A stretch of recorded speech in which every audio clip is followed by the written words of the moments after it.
नमस्कार, आप देख रहे हैं न्यूज़ 8। मुंबई के घाटकोपर में 13 मई को होर्डिंग गिरने से 17 लोगों की मौत हो गई थी और 74 लोग घायल हो गए थे। अब मुंबई क्राइम ब्रांच की एसआईटी की चार्जशीट में जीआरपी और बीएमसी अधिकारियों के बीच मिलीभगत की बात सामने आई है। लगभग 3,500 पन्नों की दाखिल चार्जशीट में एसआईटी ने चेतावनियों की अनदेखी, नींव की डिजाइन और निर्माण की गलतियां भी गिनाई हैं। इस मामले में अतिरिक्त पुलिस महानिदेशक पहले ही निलंबित किए जा चुके हैं और अन्य पर जांच चल रही है।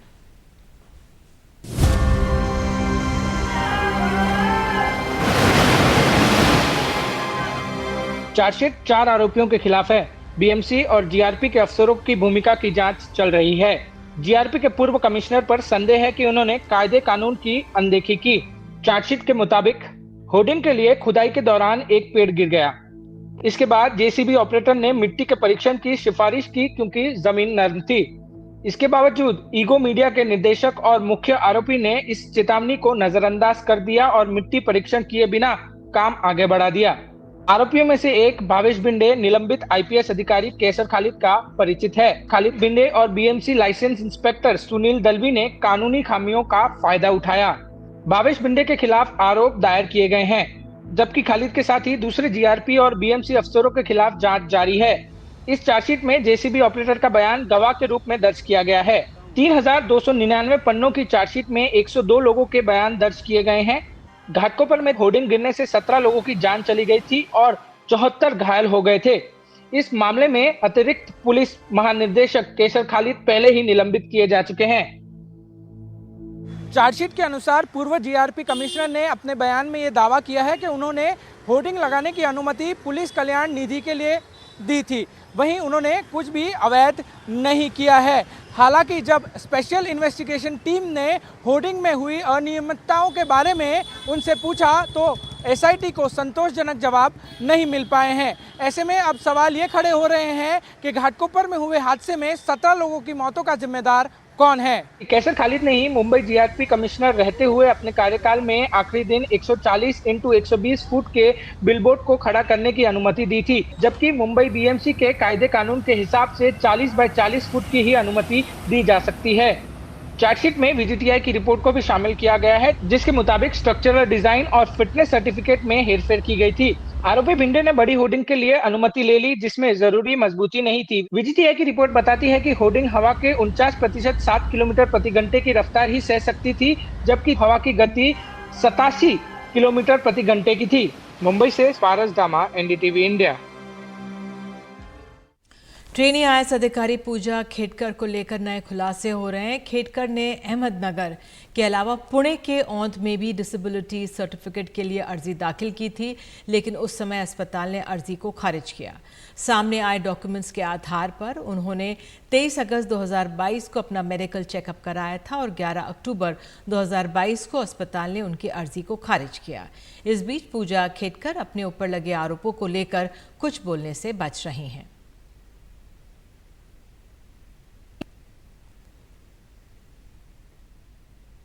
इस विषय में मैं मीडिया के साथ कुछ शेयर नहीं कर सकती। जो भी होगा मैं कमेटी के सामने ये करूंगा। आपका परिवार फरार है, आपके पिता फरार हैं, इस पे क्या कहेंगे? नहीं, आप जो भी कहेंगे मैं वही आपको फिर से कह रही हूँ कि इस इशू में मैं अभी कमेंट नहीं कर सकती। The civil service rules do not permit me to speak on this. परिवार वाली बात हो रही है। तो विवादों में घिरी ट्रेनी आईएएस पूजा खेडकर के माता पिता पर कथित तौर पर एक किसान को धमकाने के आरोप सामने आए हैं। पुणे ग्रामीण पुलिस ने इस मामले में एफआईआर दर्ज की है। पुलिस के मुताबिक पूजा खेडकर की मां मनोरमा खेडकर और पिता दिलीप खेडकर फरार हैं और उनका फ़ोन स्विच ऑफ है। ट्रेनी आईएएस की मां का पिस्तौल लहराते एक वीडियो भी वायरल हो रहा है। मनोरमा खेडकर और दिलीप खेडकर का पता लगाने के लिए पुणे ग्रामीण पुलिस ने 3 टीम्स बनाई हैं। स्थानीय अपराध शाखा की मदद से उनका पता लगाने की कोशिश की जा रही है। पुणे के बाहर खेडकर की कई संपत्तियों पर तलाशी अभियान भी चल रहा है और एक टीम मुंबई के लिए रवाना हो गई है, दूसरी टीम अहमदनगर में है। आम आदमी पार्टी तिहाड़ जेल में बंद दिल्ली के मुख्यमंत्री अरविंद केजरीवाल की सेहत खराब होने को लेकर लगातार दावे कर रही है। आपका आरोप है कि पिछले कुछ दिनों में उनका वजन 8 किलो गिर गया, शुगर लेवल भी बहुत ज़्यादा है।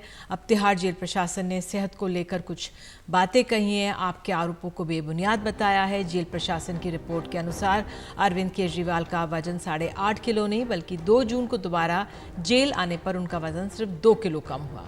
रिपोर्ट में यह भी आरोप लगाया गया कि वे जानबूझकर अपने वजन को कम कर रहे हैं। तो तिहाड़ जेल प्रबंधन की रिपोर्ट आने के बाद आम आदमी पार्टी ने जवाब दिया है। आप आदमी पार्टी के नेता संजय सिंह ने कहा है कि तिहाड़ जेल ने माना कई बार शुगर लेवल कम हुआ। शुगर लेवल कम हुआ तो सोते समय कोमा में जा सकते हैं या इससे ब्रेन स्ट्रोक भी हो सकता है। तिहाड़ जेल की रिपोर्ट के मुताबिक भी वजन कम हुआ है।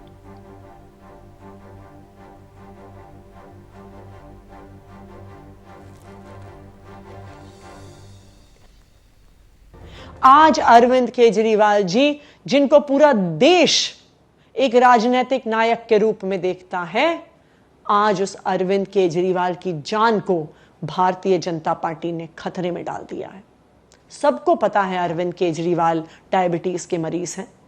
सबको पता है कि लो शुगर लेवल होने से अरविंद केजरीवाल की जान को खतरा हो सकता है और भारतीय जनता पार्टी इस स्तर तक गिर सकती है कि आज उन्होंने सुबह सुबह तिहाड़ जेल के माध्यम से, तिहाड़ जेल प्रशासन के माध्यम से कुछ डॉक्यूमेंट्स मीडिया को पहुंचाए दिखाने के लिए कि अरविंद केजरीवाल के स्वास्थ्य में कोई समस्या नहीं है।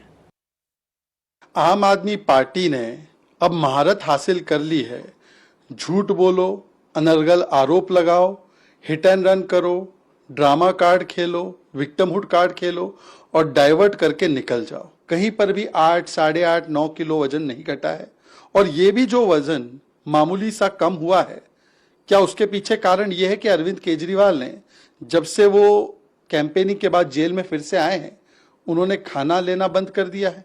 शायद इसीलिए, ताकि वो वजन घटे और बीमारी का बहाना बनाया जा सके और विक्टिमहुड कार्ड खेला जा सके। हमने देखा है ना कि किस प्रकार से मीठा खाना भी खाया जा रहा था ताकि शुगर लेवल को स्पाइक किया जा सके। दिल्ली के जीटीबी अस्पताल में रविवार को एक मरीज की हत्या के मामले में पुलिस ने 2 बदमाशों को गिरफ्तार कर लिया है। गोली मारने का आरोपी जो था वो फरार है। गैंग वॉर से जुड़े इस मामले में बदमाश हत्या किसी और की करने आए थे, लेकिन गलतफहमी में दूसरे मरीज रियाजुद्दीन की जान चली गई। दरअसल उत्तर पूर्वी दिल्ली में गैंग चलाने वाले नासिर की हाशिम बाबा गैंग से दुश्मनी है। नासिर गैंग के एक बदमाश को कुछ दिन पहले गोली मारी गई थी, जिसका जीटीबी अस्पताल में इलाज चल रहा था। हाशिम बाबा गैंग के बदमाश नासिर ने उसी करीबी को मारने वो पहुंचे थे, लेकिन गोली चल गई रियाजुद्दीन के ऊपर, जिसकी किसी से कोई दुश्मनी नहीं थी।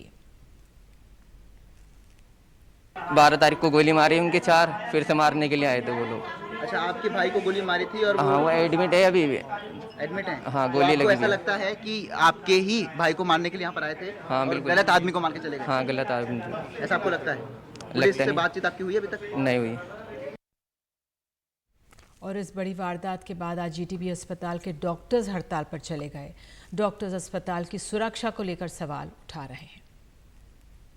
पूरा सिक्योरिटी सिस्टम जीटीबी का पूरा कोलैप्स है, क्योंकि बार बार हमने प्रशासन को, सरकार को लिख के दिया है, पर बिल्कुल सभी लोग सुस्ते हैं, अनदेखा करते हैं और आए दिन हर रोज इंसिडेंट हो रहे हैं। कभी डॉक्टर्स पिट रहे हैं, कभी नर्सिस पिट रही हैं, कभी वर्कर्स पिट रहे हैं। और कल तो बहुत बड़ा इंसिडेंट हुआ है कि भी पेशेंट को वार्ड में घुसकर गोली मारकर हत्या कर दी गई।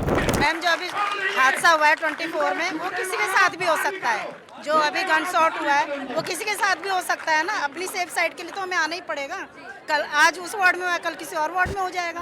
ये तो पूरी तरह जीटीबी प्रशासन की जिम्मेदार और कहीं ना कहीं हमारे दिल्ली गवर्नमेंट का भी है, क्योंकि ये जो टेंडर देते हैं सिक्योरिटी का, तो ये टेंडर देते हैं किसी पता नहीं किस अलग से टेंडर देते हैं। और ये सिक्योरिटी गार्ड को जो है अपॉइंट करते हैं, अपॉइंट करने से पहले इनको कोई या तो ट्रेनिंग भी नहीं देते हैं कि इनको एक्चुअली वार्ड में आके, डिपार्टमेंट में आके किस तरह से पेशेंट अटेंडेंट को डील करना है।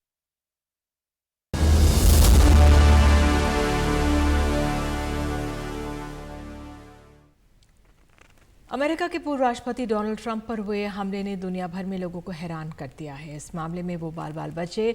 अब सामने आया है कि पूर्व अमेरिकी राष्ट्रपति डोनाल्ड ट्रंप जानलेवा हमले में घायल होने के बाद भी भाषण जारी रखना चाहते थे। ट्रंप ने न्यूयॉर्क पोस्ट को दिए इंटरव्यू में ये बात कही है। इस पर ज़्यादा जानकारी दे रहे हैं उमाशंकर सिंह।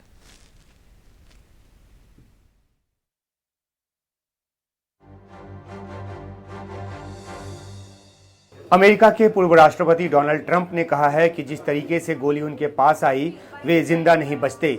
उन्होंने मौत को बिल्कुल करीब से देखा जब हमलावर की गोली उनके कान को चीरती हुई निकल गई। उन्होंने अपनी जान बचाने के लिए ईश्वर का शुक्रिया कहा है।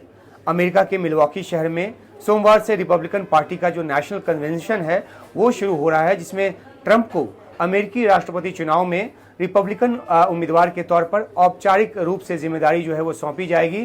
ट्रंप ने इससे पहले न्यूयॉर्क पोस्ट को एक इंटरव्यू में अपने अनुभवों को साझा किया है, उसमें अपनी तमाम बातें कही हैं।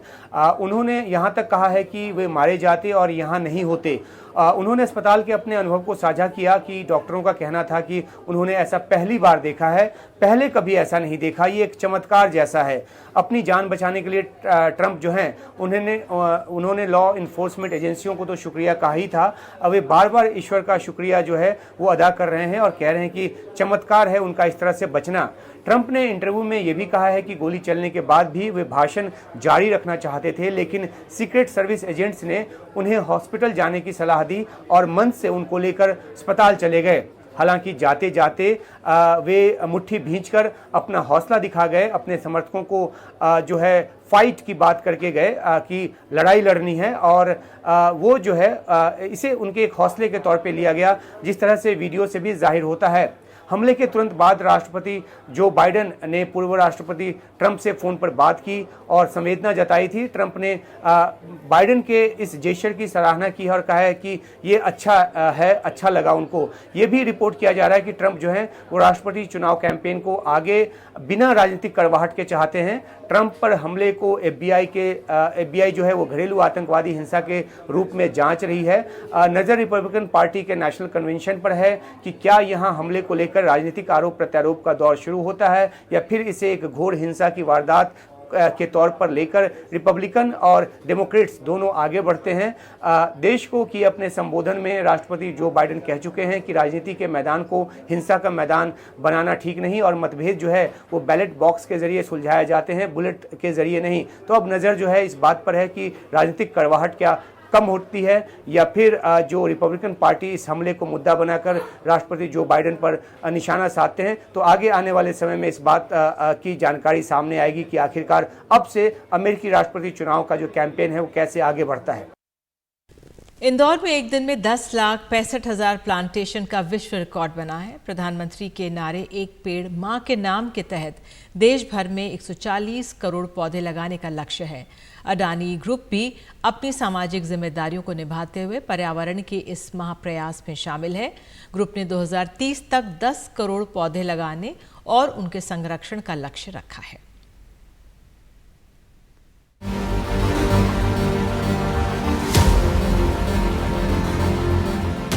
इंदौर में धरती की हरियाली की खातिर एक भगीरथ प्रयास हुआ, जिसमें समाज के हर हिस्से के लोग साझेदार बने। 12 घंटे में 12,65,000 पौधे लगाए गए। इंदौर ने प्रदेश, देश और दुनिया के सामने धरती की रखवाली की अनूठी मिसाल पेश की। गिनीज बुक में रिकॉर्ड दर्ज हुआ। पहले से ही देश के सबसे स्मार्ट शहर ने ग्रीन सिटी की ओर कदम बढ़ा दिया है। इंदौर और पूरे MP को हरा भरा बनाने के लिए इस प्रयास में अडानी ग्रुप भी सहभागी है। पूरे देश को मालूम पड़ना चाहिए, आज 11 लाख पेड़ यहाँ बोए जाने हैं। आज पूरे देश में हर व्यक्ति अपनी माँ के नाम पर एक वृक्ष लगाकर अपनी माँ को और धरती माता को दोनों को एक प्रकार से प्रणाम करने का काम करता है। आज से इंदौर एक पेड़ माँ के नाम के वृक्षारोपण के नाम से देश भर में जाना है। इंदौर स्मार्ट सिटी तो बन ही गया था, मेट्रो सिटी भी बना, क्लीन सिटी भी बना, मॉडर्न एजुकेशन का हब भी बना और अब इंदौर ग्रीन सिटी के नाम से जाना जाएगा। इसका हम सबको आनंद। ये तो अभी शुरुआत है। मध्य प्रदेश में शुरू हुआ मिशन ग्रीन अभी और रफ्तार पकड़ने वाला है। पृथ्वी को रहने लायक बनाने के इस मिशन में अदानी ग्रुप भी भागीदार है।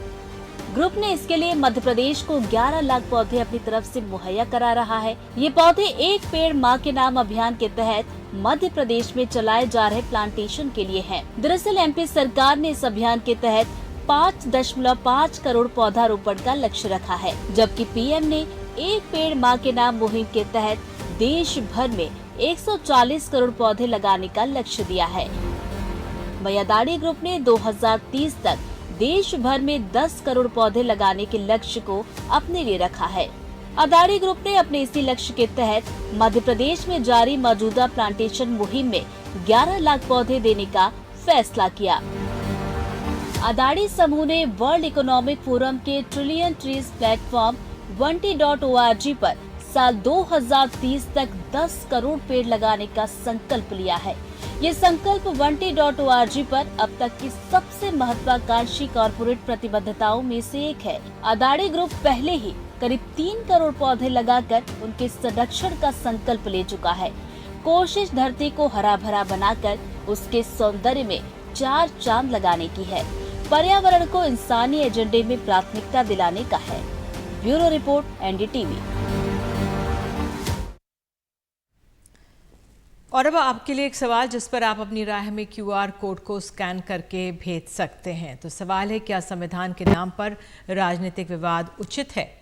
आपको बता दें कि बीजेपी विपक्ष के संविधान बचाओ अभियान को लेकर आक्रामक हुई है और केंद्र सरकार ने 25 जून को संविधान हत्या दिवस घोषित किया है। वहीं विधि और न्याय मंत्रालय हमारा संविधान हमारा सम्मान पोर्टल भी शुरू कर रहा है। ये पोर्टल एक तरह से ज्ञान के भंडार के तौर पर काम करेगा। इस सबके बीच सवाल यही है कि संविधान के नाम पर राजनीतिक विवाद क्या सही है? और इसी के साथ खबरों में इतना ही। नमस्कार।